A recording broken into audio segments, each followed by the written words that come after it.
going on, guys? It's Brian from Well Paid Games, currently standing outside of Xeno's, otherwise known as XenoZero Gaming NYC. Tournaments are held here for Yu-Gi-Oh, Smash, all kinds of stuff, so you guys should definitely come on by. Hey guys! How you doing? What's up? Let's film a deck profile. Hell yeah.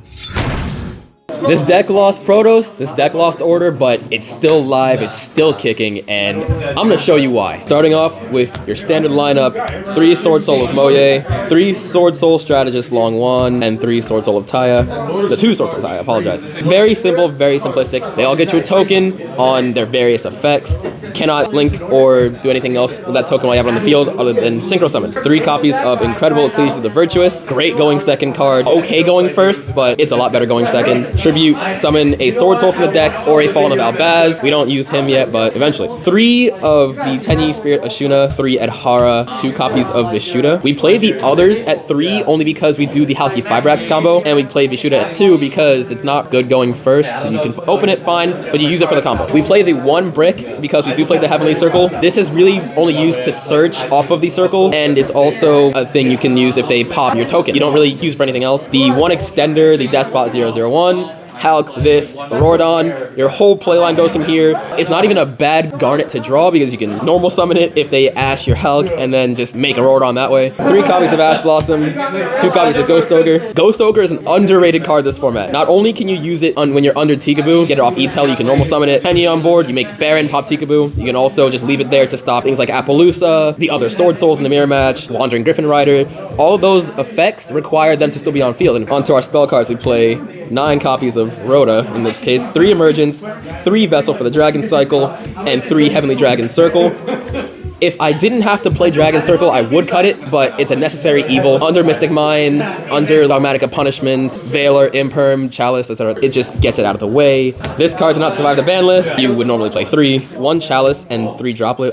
Chalice is still fine because you can actually do Chalice and then Droplet and then send Chalice. Helps to deal around with bigger boards. 2 copies of E-Telly. E-Telly is really good because it A, gets you Ghost Ogre, which is an extender, and it also gets you a Ghost Ogre to play around on your opponent's turn. Clear the Appaloosa, you can clear their field spells if they have an activating effect that does anything like that. Trap cards are nice, sweet, and simple. 3 copies of Impermanence, 1 Blackout.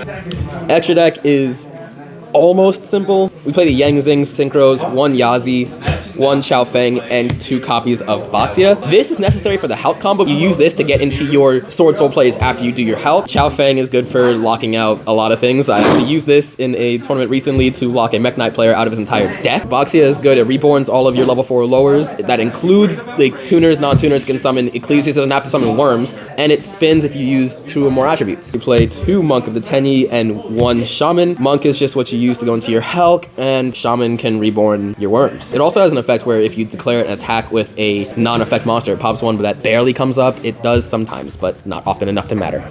Onto our other synchros, we play 1 Draco Berserker of the Tenyi, 2 Swordsoul Grandmaster Chi Xiao. This is mainly just to interrupt things, a little bit like Ghost Ogre, but not really. It banishes instead of destroying, so you can snipe the Ecclesias out the hand, you can snipe their Tenyis, you can snipe their Appaloosas, their Apex, insert monster card here, Chi Xiao, search or negate, cannot do both in the same turn. Supreme Sovereign Shen Ying, 1 Omega, 1 Baron.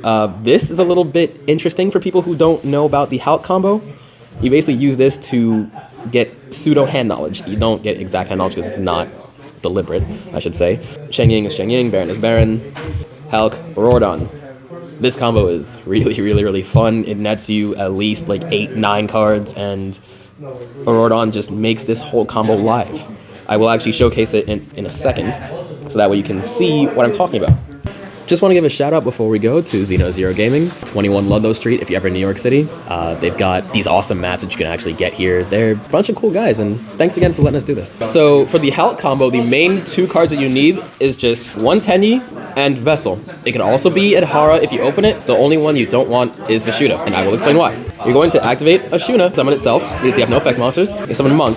Activate Vessel to dump Vishuddha, or the other name if you already opened Vishuddha, but we're not going to talk about that. And you're going to add Adhara. Since you have no effect monsters on field, you can also add with Vessel's additional effect. You're going to special summon Adhara because you still have no effect monsters. Link this off into Hulk. Hulk is going to activate to get you your Despot, which is a machine tuner, which you're going to use to make Auroradon. Auroradon's gonna activate on Link Summon to give you 3 tokens. And also you're not gonna be able to Link Summon for the rest of the turn after it resolves. Because you summon 3 or more machines at the same time, 2 or more.